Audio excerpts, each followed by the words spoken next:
Tuhan bersamamu dan bersama rohmu. Inilah Injil suci menurut Lukas.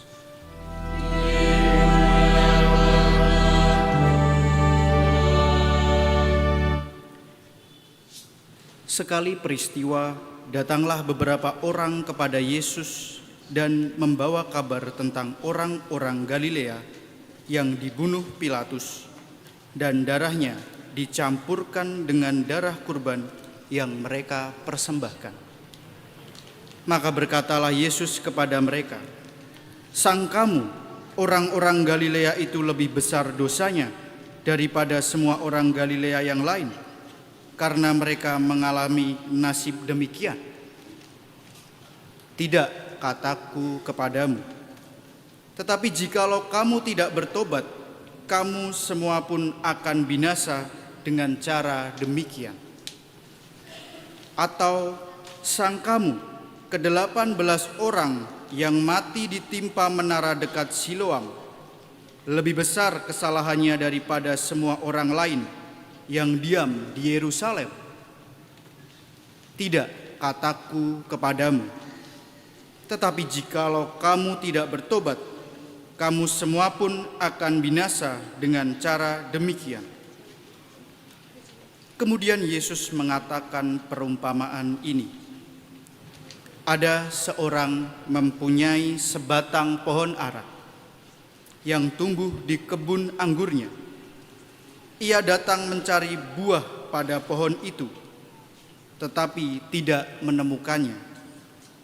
Maka berkatalah ia kepada pengurus kebun anggur itu, "Sudah 3 tahun aku datang mencari buah pada pohon ara ini, namun tidak pernah menemukannya. Sebab itu, tebanglah pohon ini. Untuk apa pohon ini hidup di tanah ini dengan percuma?"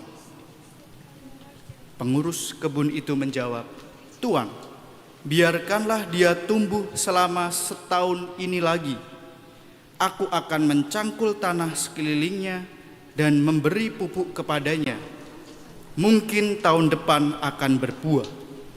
Jika tidak, tebanglah."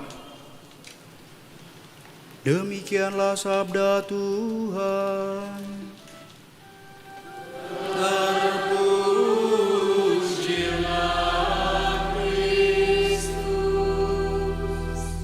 Silahkan duduk.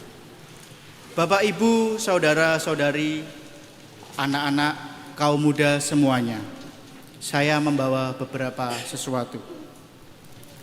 Kalau saya minta Anda makan terigu ini langsung, apakah Anda mau? Bapak Ibu Prodiakon mau? Enggak mau ya? Oke, ganti. Kalau mentega ini Anda makan langsung bulat-bulat, apakah Anda mau? Tidak mau juga. Ganti. Kalau telur, ini telur masih mentah ini berbahaya. Apakah Anda mau? Tidak mau juga nggih Pak nggih. Wah, tidak mau juga. Ganti lagi. Kalau roti, wah mau gitu. Roti, ini roti. Wah mau Bu. Wah nanti. Nah inilah kita, saudara-saudaraku. Kalau kita ditawari bahan-bahan dasar dari roti ini, kita nggak akan pernah mau. Tetapi ketika bahan dasar ini, terigu, mentega, telur, sudah diolah dan diproses dengan benar, kita akan langsung memakannya dengan nikmat.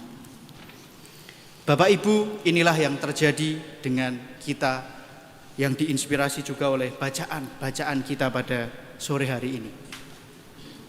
Orang-orang Israel ini bersungut-sungut semuanya karena mengeluh, sambat gitu ya. Karena pengalaman penderitaan di pembuangan. Ibarat mereka itu diberi hanya telur ini saja, atau menteganya saja, atau terigunya saja.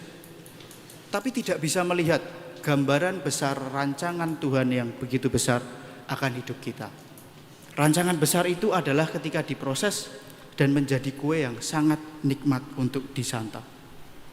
Kadang-kadang kita menyerah begitu saja ketika hanya melihat menteganya, ketika hanya melihat terigunya saja. Pengalaman semacam ini yang kita alami juga, seperti yang dialami oleh bangsa Israel. Ketika kita dalam situasi semacam ini, lemah, letih, bosan, pengalaman jatuh, kita butuh seseorang untuk mengangkat kita, untuk menarik kita dari situasi semacam ini. Bacaan pertama kiranya membantu kita. Dalam situasi seperti ini, Tuhan tidak meninggalkan bangsa Israel. Dia mengutus siapa? Musa. Kalau kita lihat Musa dalam bahasa Ibrani itu artinya Moshe. Kalau diterjemahkan adalah seseorang yang mampu menarik kita keluar dari. Seseorang yang mampu menarik keluar dari. Dalam situasi malang, jatuh, gagal, bosan, kita membutuhkan Musa di dalam hidup kita. Seseorang yang mampu menarik kita keluar dari lumpur dan lubang kejatuhan yang seringkali membuat kita mandek. Dan dalam bacaan Injil pun kita melihat gitu ya, bahwa Tuhan tidak menebang pohon ara sekalipun dia tidak produktif. Dia mengutus pengurus kebun anggur untuk merawat. Di sini pesan pertama yang ingin saya sampaikan kepada saudara-saudari semua adalah saya ingin menyampaikan kita membutuhkan sosok itu. Sosok yang mampu menarik kita keluar. Sosok yang mampu mengatasi dan mampu menemani kita memaknai pengalaman rutin yang membosankan. Pengalaman kejatuhan, pengalaman kegagalan. Bacaan hari ini mengingatkan kita juga bahwa Tuhan selalu mengutus orang-orangnya untuk membantu dan menemani perjalanan kita. Rahmat itu sudah tersedia begitu luar biasa banyaknya. Meskipun rahmat itu luar biasa banyaknya, namun seringkali yang terjadi adalah kita tidak mau menyambut rahmat itu. Kita tidak mau bergerak, kita tidak mau jalan, kita tidak mau bertindak untuk menyambut rahmat itu. Ibaratnya, saya ibaratkan lagi. Saya memberikan kue ini secara cuma-cuma kepada Anda. Tapi caranya Anda harus datang ke mimbar ini dan mengambil. Kalau Anda tidak bergegas, berjalan, berusaha, datang maju ke mimbar ini, apakah kue ini akan ada di tangan Anda? Tentu tidak. Itulah rahmat Tuhan. Rahmat Tuhan membutuhkan usaha kita. Ini rahmat sudah melimpah ruah banyaknya, cuman kita tidak mau berusaha sedikit untuk mengambil rahmat itu. Maka saya sangat terkesan dengan Paus Fransiskus itu yang mengatakan bahwa bukan gagasan, bukan ide, bukan perkataan, tetapi perjumpaanlah yang menyelamatkan. Dalam hal ini perjumpaan antara rahmat dan usaha kita.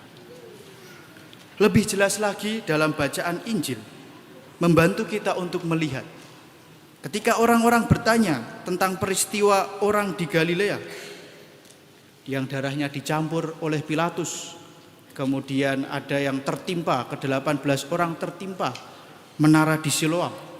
Apakah kesalahan mereka lebih besar? Jawab Yesus, tentu tidak. Kesalahan terbesar justru digambarkan dalam pohon ara. Perumpamaan pohon ara. Pohon ara yang tak berbuah merupakan gambaran kita manusia yang hidupnya ditandai dengan kemandekan. Kesalahan yang berasal dari menyia-nyiakan kesempatan dan secara sengaja kita tidak berbuat sesuatu dan mengambil tanggung jawab padahal mampu, jauh lebih besar kesalahannya daripada kesalahan mereka yang mati di tangan orang lain maupun bencana alam. Kesalahan menyia-nyiakan kesempatan. Wah, agak berat ini kayaknya. Berarti kalau nggak produktif kita ditebang ini, diakon. Tenang. Perumpamaan pohon ara juga menjadi jawabannya. Ingatlah bahwa Tuhan tidak menebang pohon ara itu yang tidak produktif sama sekali. Yang dia lakukan adalah mengutus pengurus kebun anggur untuk merawat, mencangkul, memberi pupuk supaya kita berbuah dan bertumbuh. Kalau saya merefleksikan Tuhan dalam bacaan Injil hari ini itu Tuhan yang gemes gitu ya. Gitu ya. Gemes itu kan antara jengkel tapi juga gembira gitu ya. Kamu ini sebenarnya bisa kok, kamu tidak melakukan gitu ya. Bukan suatu orang yang menghakimi lalu tebang, bukan. Tuhan yang gemes. Tuhan yang jengkel kepadamu tetapi masih cinta. Kalau saya refleksikan juga ini gambarannya ini ya, karena saya itu pendukung timnas agak belum bisa move on dengan Sintayong gitu ya. Ibarat STY itu kan sering memaki-maki Marcelino Ferdinand itu ya. Omo Marcelino, sarangeo. Nah, tapi setelah dimaki-maki, Marcelino Ferdinand pada saat melawan Arab membobol 2 gol. Gambarannya semacam itu. Tuhan memaki, tetapi supaya skill kita, kemampuan kita, potensi hidup kita itu keluar gitu ya. Dan dibalik itu bukan hukuman, tetapi dibalik itu adalah rahmat Tuhan, cinta Tuhan yang begitu besar. Tuhan ingin agar kita sungguh bertumbuh dan berbuah. Ketika novisiat saya terkesan dengan moto hidup Santo Stanislaus Kotska, Ad Maiora Natusum. Aku dilahirkan untuk hal-hal besar, atau aku dilahirkan untuk hal-hal luhur. Ini bukan ungkapan kesombongan, tetapi ungkapan di mana begitu banyak rahmat yang Tuhan berikan untuk hidup kita. Talenta, kemampuan yang diberikan kepada kita. Hal-hal luhur adalah, atau hal-hal besar adalah hal-hal yang berada di luar diri kita gitu. Kita mampu lebih gitu ya. Hal-hal yang tidak hanya terbatas dari tembok rumah atau tembok kos-kosan kita, tapi kita bisa bermanfaat bagi orang lain, bagi sesama, dan bahkan bagi alam ciptaan. Maka marilah kita dalam masa Prapaskah ini mohon kepada Tuhan agar bisa melihat, merasakan, dan menyambut rahmat melimpah yang Tuhan berikan untuk hidup kita. Maka pertobatan yang membuahkan keselamatan adalah pertobatan untuk mau beranjak dari kegagalan dan tetap berjalan menyongsong rahmat kesempatan Tuhan yang begitu melimpah. Rahmat Tuhan cukup bagimu.